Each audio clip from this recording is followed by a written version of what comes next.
Halo, halo, halo, halo. Hai teman-teman. Selamat datang di diet mukbang lagi ya. Sekarang hari ini kita menunya seperti biasa ada 6 piring. Oke, ada 6 piring. Menunya ada kacang. Siapa bilang makan kacang bikin jerawatan ya? Saya tiap hari makan kacang dan nggak ada jerawat sama sekali. Kemudian ini tadi saya sudah makan buah ya, seperti biasa. Setengah jam yang lalu saya sudah makan 2 pisang sama 2 sawo.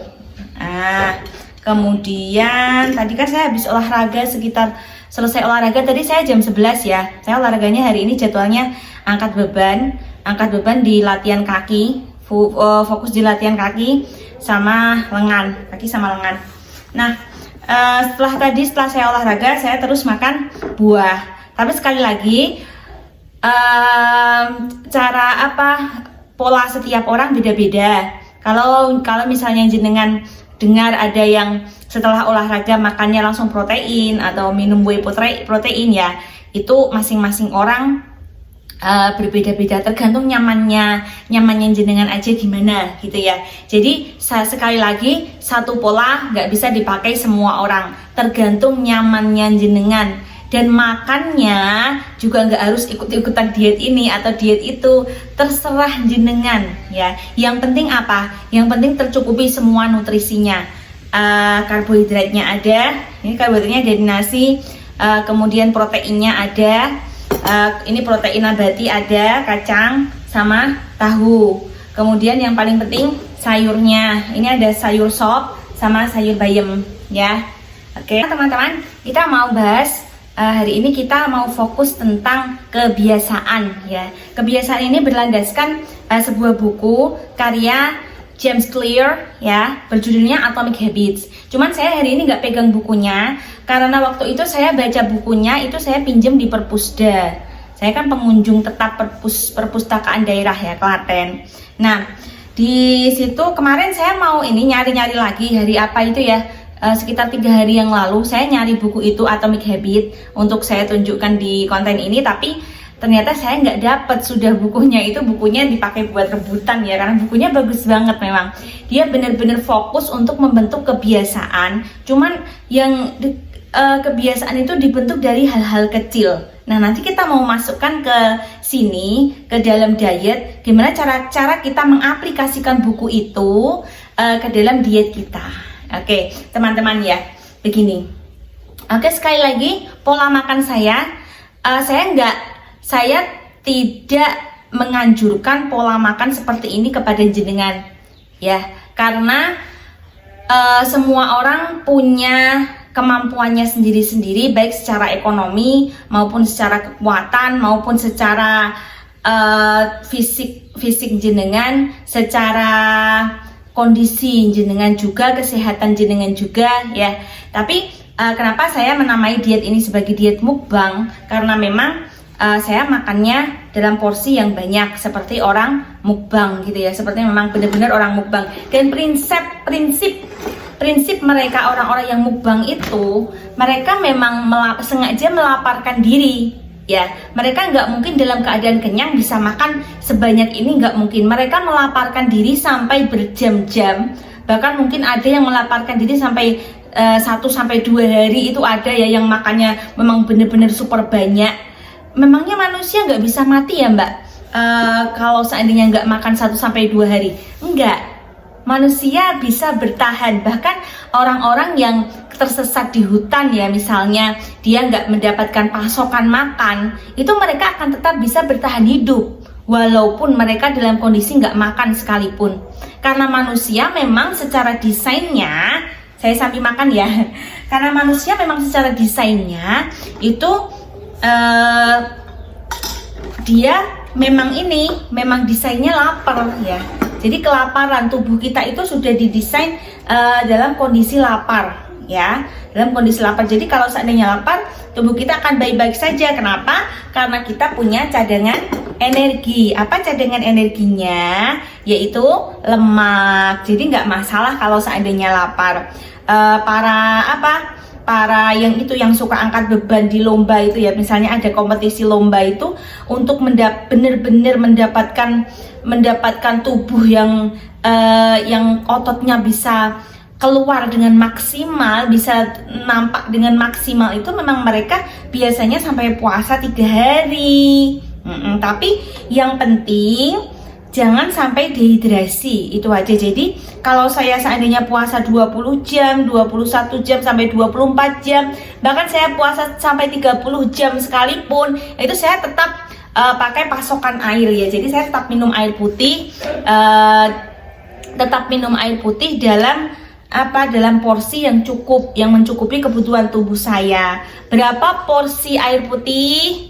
Ya, 40 cc kali berat badan, atau jika Anda aktif, misalnya Anda olahraga, bisa 50 cc kali berat badan jenengan berapa. Misalnya berat badan jenengan 50 kilo dikali 40, berarti Anda minumnya sekitar 2 liter.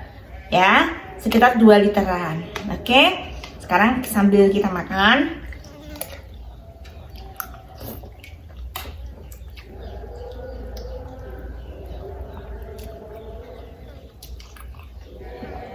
ingat, porsi sayur itu seharusnya banyak ya. Jadi nggak cuma nempel di yang penting saya makan sayur, itu enggak. Karena tubuh kita, dia pemakan segalanya. Manusia itu pemakan segalanya ya, omnivora. Nah, ketika dia makan segalanya, maksudnya itu nggak opo-opo dipangan gitu ya. Tapi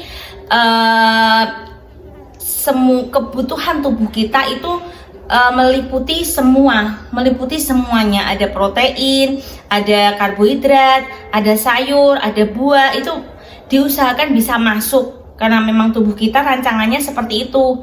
Jadi kalau cuma makan karbohidrat tok, nggak ada sayur ya, nanti efeknya ke dalam tubuh kita juga nggak seimbang juga, gitu ya.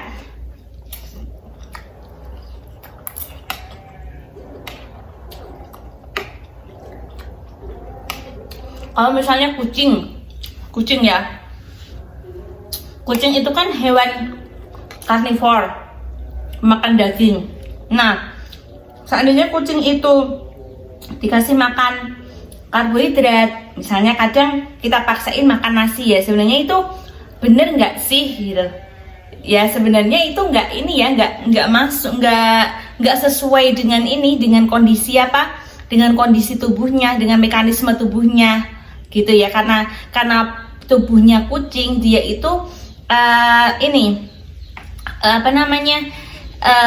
memang khusus enzimnya itu untuk mencerna protein. Jadi semakin banyak protein yang dikonsumsi, itu semakin bagus kondisi tubuhnya. Tapi kadang kenapa sih kok kalau kucing itu dikasih makan yang makanan kucing yang model sekarang yang murah itu ya, itu kok bulunya bisa rontok, bulunya pada bisa rontok gitu ya. Ya memang itu mempengaruhi banget, karena itu kan kayaknya bahannya nggak murni protein ya, mungkin terlalu banyak tepung atau karbohidrat, jadi makanya bulu kucingnya nggak bisa bertahan, jadi banyak yang kayak brodol gitu ya. Oke, sekarang kita mau bahas ini ya, Mbak. Kalau seandainya jenengan mungkin agak shock ya, kok polanya kayak gitu sih? Polanya Mbak Diri kok kayak gitu sih ya? Makannya banyak banget, terus juga olahraga. Kalau jenengan lihat short saya ya, misalnya konten-konten saya, itu saya banyak mengupload konten yang saya menunjukkan power saya gitu ya. Misalnya saya angkat beban 100 kilo, angkat beban berapa kilo gitu ya. Nah, itu memang saya goal saya itu memang di power. Jadi goal saya memang di kekuatan. Saya nggak menyusun goal untuk langsing atau mendapatkan body yang aduhai, yang bagus gitu ya. Enggak sih. Misalnya biar bisa body yang kecil kayak body Korea, itu saya saya fokusnya nggak ke situ. Tapi di usia saya yang sekarang hampir 40 tahun, itu saya maunya goal saya itu saya bisa kuat tubuh saya bisa ini ya, setidaknya berhenti untuk menua ya, berhenti untuk menua secara kekuatan ya, bukan secara umur, secara biologisnya berhenti untuk menua. Estrogen saya yang seharusnya di usia ini sudah mulai menurun, kalau bisa saya usahakan untuk tidak menurun terlalu cepat gitu ya. Nah, jadi saya maunya saya usia 40 tapi power saya masih di 25 atau setidaknya masih di 30 lah ya. Jadi saya masih tetap kuat. Jadi saya mau menampik sebuah paradigma yang sudah dipercaya oleh kebanyakan orang bahwa kita semakin tua itu semakin lemah. Jadi istirahatnya harus semakin banyak. Padahal itulah kenapa sebabnya banyak mereka yang sudah usia di 30 ke atas itu tubuhnya malah semakin menurun secara kekuatannya ya, karena memang paradigma itu yang melemahkan mereka. Padahal yang asli kalau seandainya kita mengusahakan itu seharusnya manusia itu powernya luar biasa loh. Dia nggak akan menua meskipun kita sudah berumur tua sekalipun. Seperti halnya otak manusia itu dia akan bekerja terus aktif sampai kita tua sekalipun.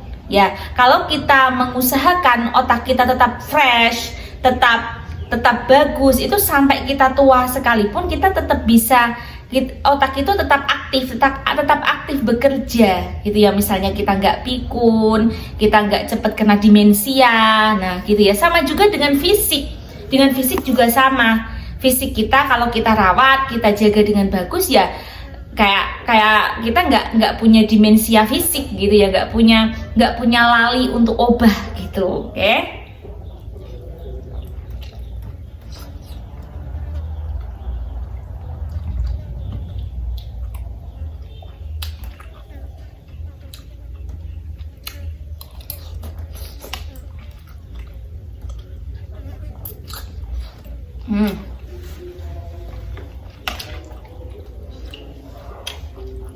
Oke.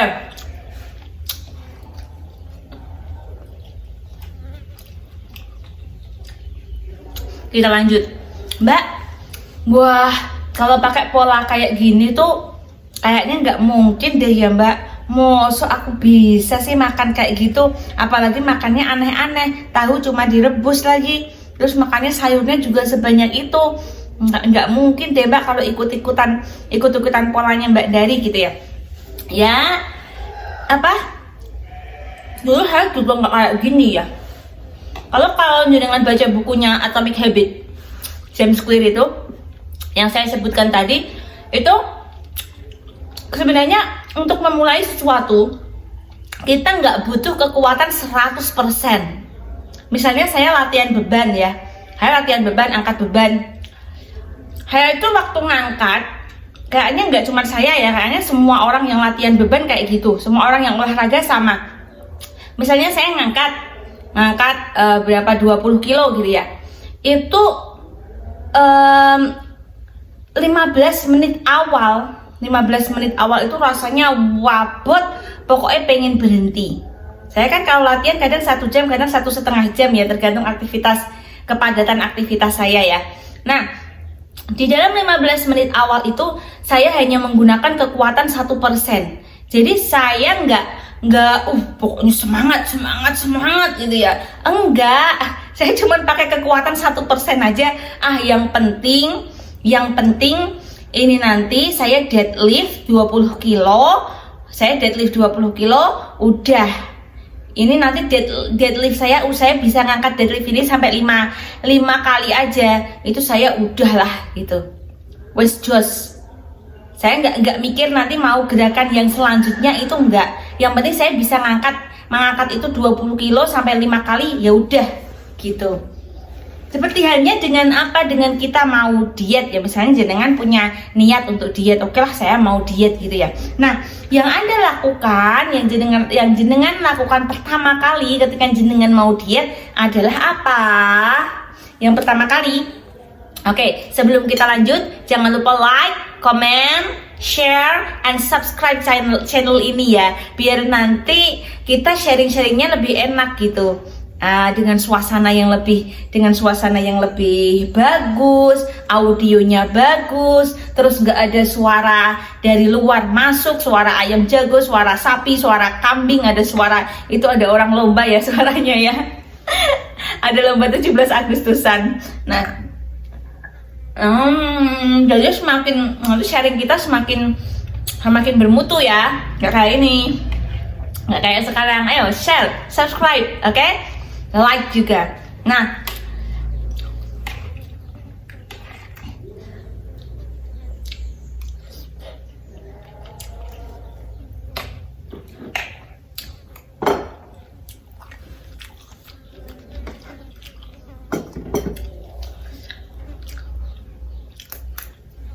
makan kacang. Oke.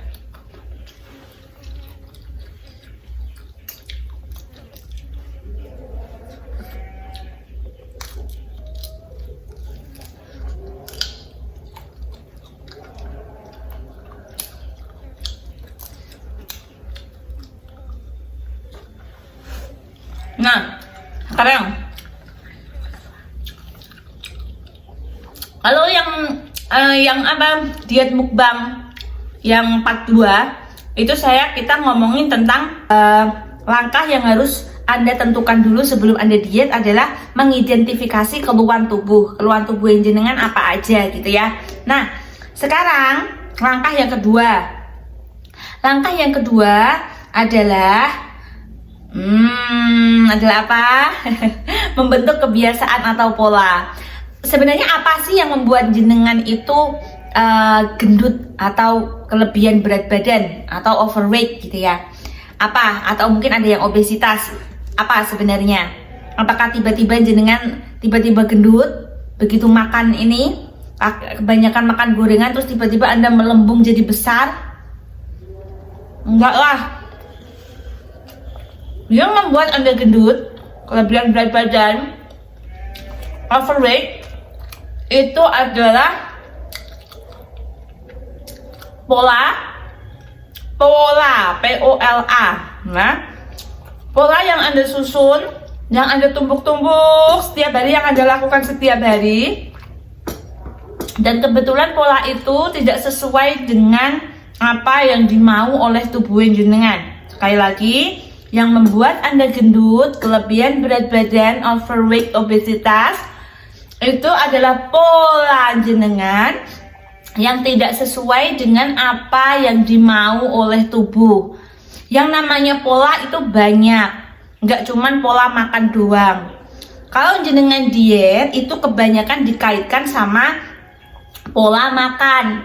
Yang bikin mungkin pengetahuan Anda sampai sekarang, yang bikin Anda gemuk adalah karena jenengan kebanyakan makan, ya kan? Di diet mukbang ini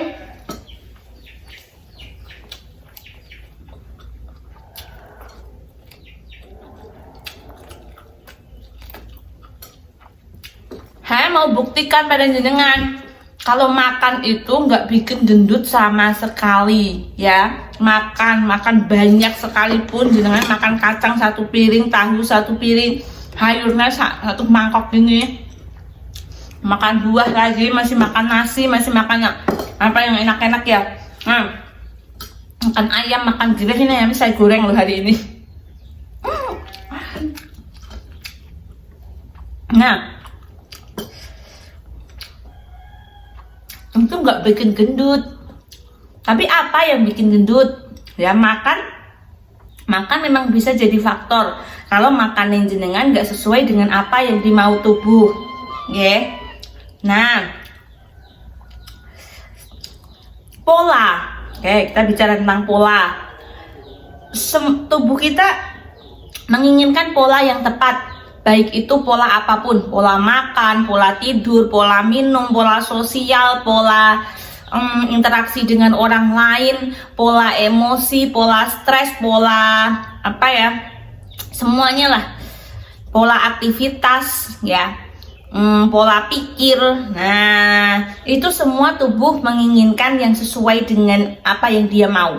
Nah, kalian coba dengan gali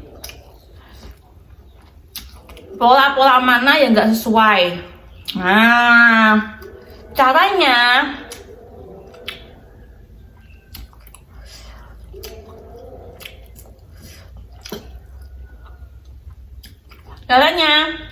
awali dengan kekuatan 1% saja, ya. Dengan pakai kekuatan 1%, nggak perlu pakai kekuatan 100% untuk diet. Oke? Jadi jenengan misalnya baca buku tentang diet, saya jarang baca buku tentang diet. Jarang banget, saya cuma ada satu aja itu buku diet, tapi terus kayaknya kok nggak ini ya, cuman isinya tentang apa, tentang ya nggak terlalu nendang lah kalau menurut saya ya. Saya tuh malah jarang baca buku tentang diet. Terus jenengan lihat video tentang semuanya diet. Sebelum aku diet aku mau ini dulu, mau belajar dulu tentang ilmunya diet gimana. Gagal karena jenengan merasa begitu abotnya ya orang diet ya, ternyata ya sulit, masih ngitung kalori lagi, masih olahraga lah, masih ini masih itu ya. Jenengan nggak mulai. Kapan mulainya kalau jenengan kayak kewowoken gitu ya, kayak jenengan udah kewareken gitu, mau makan kan udah nggak mau lagi. Nah, yang perlu Anda lakukan hanya pakai kekuatan 1%. Kalau James Clear itu mengatakan, nih saya punya buku catatannya, jika Anda menjadi 1% lebih baik setiap hari dalam 1 tahun, akhirnya Anda akan 37 kali lebih baik pada ujung tahun ya. 1%, dengan mengubah pola jenengan 1%, kemudian jenengan ubah lagi 1% lagi sampai tahun sampai 1 tahun, nanti jenengan akan 37 kali lebih baik. Ada perubahannya gitu. Nah, sekarang coba jenengan pilih pola mana, jenengan mau ngerombak pola yang mana dulu ya. Karena kita mau menyusun kekuatan yang cuma pakai 1% doang, jadi pilih pola yang paling gampang jenengan ubah. Misalnya, jenengan nggak perlu mikir, aku harus olahraga nih kayak Mbak Dari, harus lari 20 kali putaran di lapangan. Gagal jenengan, nggak mungkin. Karena dulu saya sendiri juga nggak langsung 20 kali putaran. Saya dulu mengawalinya dengan apa? Dengan jalan kaki dulu lah. Itu pun cuma 1 kilo doang jalan kaki. Karena saya posisinya kan dulu masih gendut ya, segini. Sekarang jadi segini, kemudian jadi besar lagi segini ya. Nah, dulu semuanya saya lakukan step by step, jadi nggak langsung saya berondong gitu ya.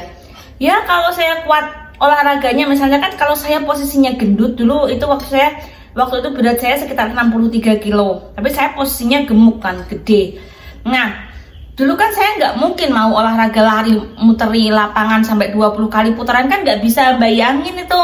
Nggak bisa. Saya bisa lari 1 putaran aja itu udah bagus gitu ya. Sama seperti jenengan sekarang. Alah Mbak, aku lari 1 putaran aja wis menggeh. Nah, cuman harap koyo Mbak dari 20 kali putaran ya nggak mungkin jenengan langsung bisa. Ya 1% itu jenengan bisanya 1% kekuatan yang jenengan bisa jalan kaki 1 putaran lapangan itu ya sudah, pakai 1% itu jenengan lakukan terus setiap hari.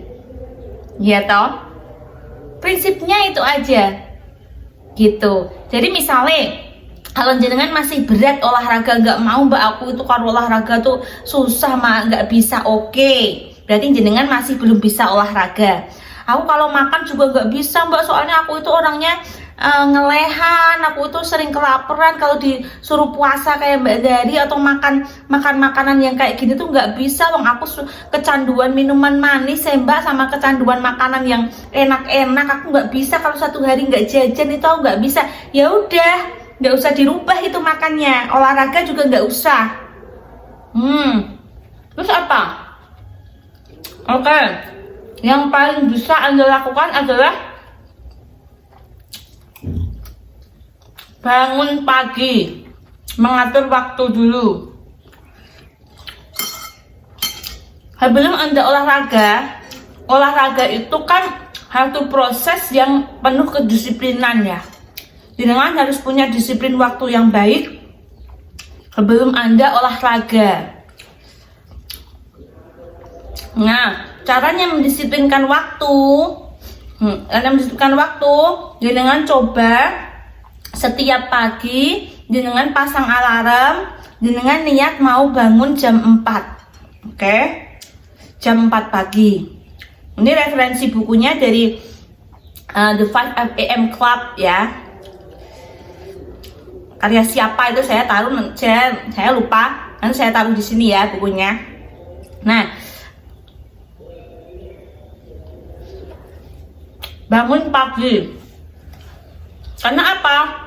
Di dalam buku itu, ya buku ini ya, itu menyebutkan bangun pagi itu adalah kunci dari kesuksesan Anda mengatur waktu ke depannya nanti, sampai siang nanti, sampai sore nanti, sampai malam nanti. Kalau Anda memanfaatkan waktu pagi dengan sebaik-baiknya, ya satu hari Anda itu, seluruh hari Anda nanti akan baik dengan sendirinya. Jadi dengan 1% kekuatan, cukup 1% kekuatan untuk bisa mengatur pola hidup jenengan, yaitu jenengan mulai dengan apa?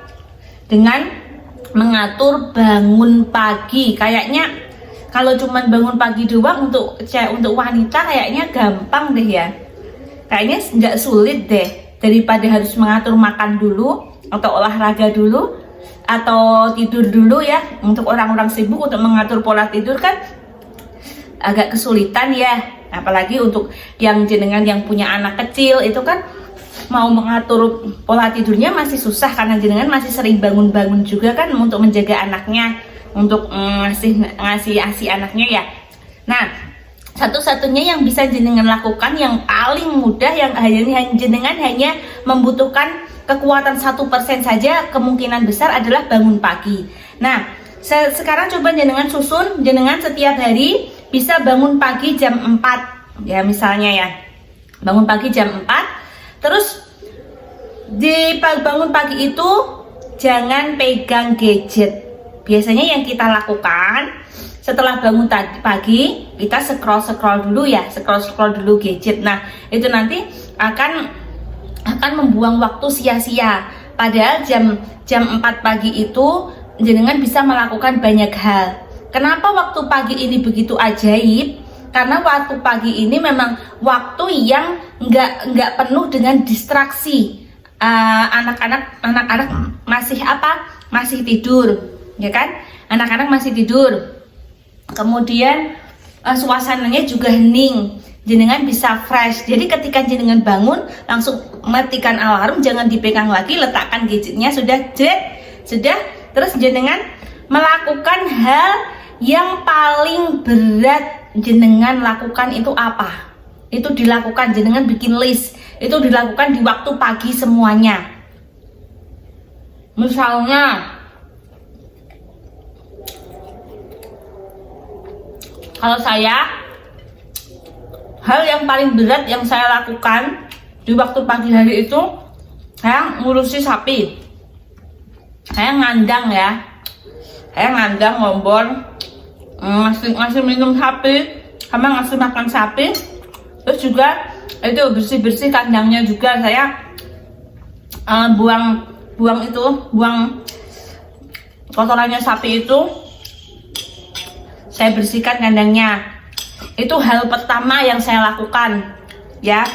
Jadi jam 4 utuk-utuk pagi itu ya, saya bangun langsung, saya letakkan gadget saya, terus saya langsung pergi ke kandang. Ya, pergi ke kandang, ya jam 4 itu. Kadang kebanyakan orang masih belum bangun, tapi saya sudah bangun. Kebanyakan orang masih bersantai-santai di pagi hari, saya sudah kerja keras di kandang saya. Saya ngurusi sapi. Karena suami saya sudah berangkat kerja juga kan.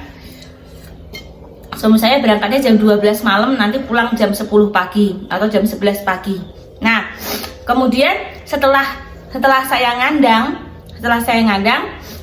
kemudian mandi, sholat subuh, hal kedua yang sangat males saya lakukan itu adalah masak. Kenapa? Ya, itu karena mungkin karena kecerdasan saya ya. Kecerdasan saya itu sebenarnya saya itu bukan orang naturalis ya, makanya kecerdasan naturalis saya atau naturalis itu yang berhubungan dengan hewan sama yang masak-masak itu ya. Nah, itu kecerdasan naturalisnya tuh mungkin paling rendah ya.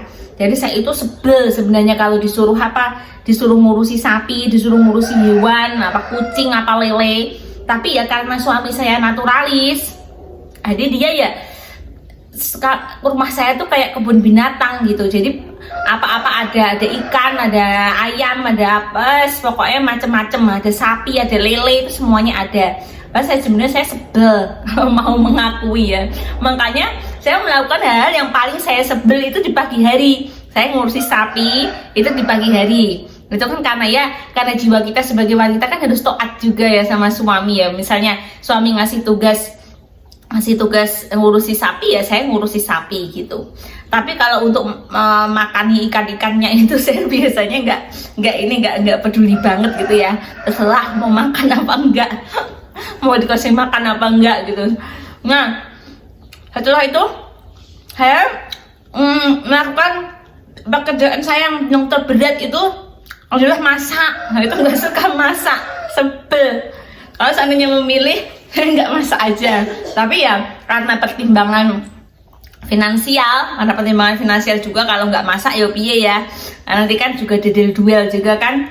Nah, saya terus masak. Yang penting saya belanjanya itu sudah sore.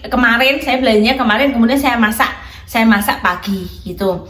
Nah, masak selesai sudah, terus nyiapin anak-anak sekolah, nganterin anak-anak sekolah. Terus nanti hal ketiga yang saya lakukan itu bersih-bersih dapur ya, bersih-bersih rumah. Terus baru hal yang paling menyenangkan saya lakukan itu adalah olahraga. Nah, kalau kita kan punya aktivitasnya sendiri-sendiri.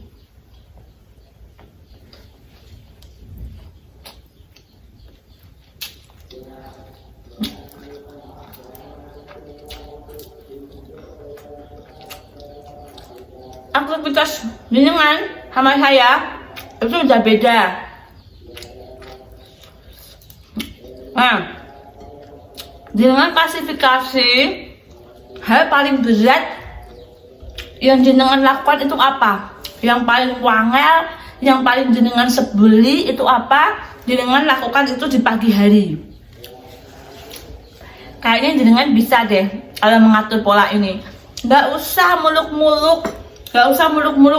Wah, pokoknya aku kayak emang harus diet. Aku harus makan yang nggak ada gorengannya. Aku nggak boleh makan roti. Aku nggak boleh makan es krim. Harus tantangan 7 hari nggak makan es krim, nggak makan permen. Ayah, gagal nanti dengan kalau kayak gitu. Ya, nggak usah mikir muluk-muluk. Anda nggak perlu kekuatan 100% untuk bisa berhasil. Justru Anda mikirnya pakai kekuatan 1% aja untuk mengubah pola jenengan, dan pilih pola yang bisa jenengan lakukan paling gampang dewe. Ya, coba sekarang saya challenge jenengan ya. Karena kebanyakan orang-orang yang karena kalau saya amati, kebanyakan orang-orang yang gagal membentuk pola, itu biasanya mereka kelemahannya di bangun pagi ya. Mereka bangun pagi tapi nggak memanfaatkan waktu pagi itu dengan semaksimal mungkin. Ada pagi itu adalah waktu emas sayang. Pagi itu waktu emas. Kalau jenengan bisa memanfaatkan waktu pagi sebaik-baiknya, ya akan baik-baik saja waktu Anda selanjutnya. Ya, Anda akan pagi hari jenengan bisa melakukan semua kegiatan yang jenengan benci. Nanti di siang harinya jenengan akan siap untuk olahraga. Misalnya jenengan benci olahraga, ya lakukan aja di pagi hari. Nggak perlu setengah jam, 1 jam, 5 menit, 10 menit. Bangun pagi langsung olahraga 10 menit, goyang-goyang kayak apa kayak. Iya, dulu saya mengawali olahraga itu nggak langsung 1,5 jam kayak gini. Bukannya olahraga yang berat-berat, angkat-angkat barbel kayak ini ya. Enggak. Hari itu olahraganya apa? Hari itu olahraga senam di YouTube itu ya. Saya lihat YouTube itu, saya pilih yang paling pendek durasinya 10 menit. Terus nambah lagi 15 menit. Terus saya nggak pernah mikir nggak pernah mikir yang terlalu berat gitu. Kok sampai sekarang saya bisa berpola kayak gini, bisa puasa sampai 30 jam, saya intermittent fasting, saya bisa makan yang kayak gini. Saya nggak terlalu terpengaruh dengan makanan-makanan yang terlalu high fat gitu ya. Ya karena memang saya sudah menjalani pola ini hampir 5 tahun loh. Ya mungkin ada yang lebih panjang dari saya lagi ya. Kan menjalani sudah hampir 5 tahun. Jadi memang secara kekuatan saya nggak perlu kekuatan 100% untuk makan makanan kayak gini. Ya nggak ada paksaan, nggak ada nggak ada beban, nggak ada mungkin jenengan berpikir saya menderita gitu ya, menderita makanannya kayak gitu, jadi nggak pernah makan makanan enak ya, makanannya kok kayak gitu semuanya. Ya enggak, saya cuma makan kayak gini ya kekuatannya 1% aja, nggak ngaruh jenengan mau makan apa kayak nggak ngaruh buat saya, karena saya nggak merasa menderita sih. Misalnya saya pengen kerupuk ya misalnya,